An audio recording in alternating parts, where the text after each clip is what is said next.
కూడా ఇద్దరు విద్యార్థులు ఒక కార్ షెడ్లో మొదలు పెడితే ఇవాళ గూగుల్ అయింది. టెస్లా ఇలాన్ మస్క్ ఒక చిన్న పరిశోధన చేస్తే ఇలాన్ మస్క్ అయింది. ఇట్లా చాలా కంపెనీలు ప్రపంచంలో స్టార్టప్స్గా మారి మొదట్లో చదువుకున్న విద్యార్థులు చిన్న ప్రయోగం చేస్తే ఆ ప్రయోగంలో వాళ్ళు విజయం సాధిస్తే ఈరోజు ప్రపంచంలోనే ఆగర్భ శ్రీమంతులైనరు. అందుకే ఇవాళ తెలంగాణ ప్రాంతంలో ఉన్న నైపుణ్యాన్ని వెలికి తీయాలని 1000 కోట్ల కార్పస్ ఫండ్ ఈరోజు ప్రభుత్వ పరంగా నేను కేటాయించి మా తెలంగాణ పిల్లలు పరిశోధన చేస్తే ఒక్క రూపాయి కూడా పరిశోధనలో ఇబ్బంది పడొద్దు, వాళ్ళు రాణించాలి, వాళ్ళు బిలియనియర్స్ కావాలి, గ్రామీణ ప్రాంతంలో నుంచి ప్రపంచంతో పోటీ పడాలని 1000 కోట్లు అక్కడ కూడా పరిశోధనల కోసం కేటాయించి ఇంకొక 1000 కోట్లు జీవో తీసుకొని ఈరోజు ఉస్మానియా యూనివర్సిటీకి వచ్చిన.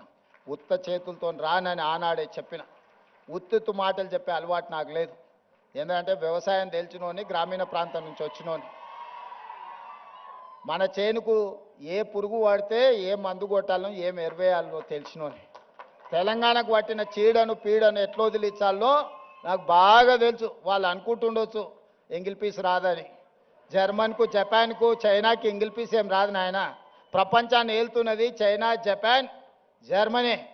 అక్కడ ఇంగ్లీషు రానే రాదు, కనీసం మనం ఏబిసిడీలన్నా రాయగలుగుతున్నాం. మరి ఇవాళ ప్రపంచాన్ని శాసిస్తారు ఇంగ్లీష్ మాట్లాడే అమెరికా చైనా సప్లైస్ ఆపితే ఒక గంట కూడా బతకలేదు, ఒక 1 అవర్ కూడా అమెరికా జీవించలేదు. అమెరికా ఎంత అప్పు ఉందంటే చైనాకు, వాడు నా అప్పు మొత్తం కట్టడానికి వంగబెట్టి బండ పెడితే మొత్తం అమెరికాని చైనాకు అప్పచెప్పాల్సి వస్తుంది. వానికి ఇంగ్లీష్ వచ్చా? జపాన్కి ఇంగ్లీష్ వచ్చా? జర్మన్లో ఉండే ప్రజలకు ఇంగ్లీష్ వచ్చా? మా ఈడ ఉండే యువమిత్రులకు కూడా ఇంగ్లీష్ రాదు అనేది ఏం పెట్టుకోకండి, అదేం పెద్ద విషయం కాదు. మనకు మానవత్వం ఉండాలి, మనకు మనసు ఉండాలి. ఇవాళ రాష్ట్రాన్ని నేను పరిపాలిస్తలేను అనే మంచిగా 2 ఏళ్ళ నుంచి మీరే చూసారు కదా.